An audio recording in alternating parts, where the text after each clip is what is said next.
يعني أنا عايزة أفهم حاجة. يعني المحكمة الدستورية قالت زيادة الأجرة دون شطط، وقالت امتداد لجيل واحد، ما قالتش أكتر من كده.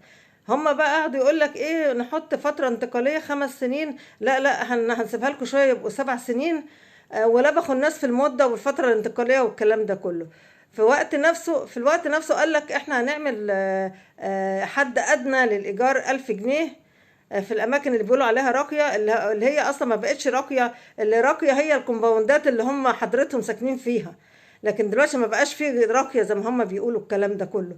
وبعدين لما ما يحط حد ادنى ويسيبها مفتوحه بدون حد اقصى، معنى كده ان هو صاحب البيت هيزود زي ما هو عايز، لان ما فيش حد اقصى بقى. يبقى القاعده بتاعته ال1000، ويطلع بقى ان شاء الله 20,000 بعد كده.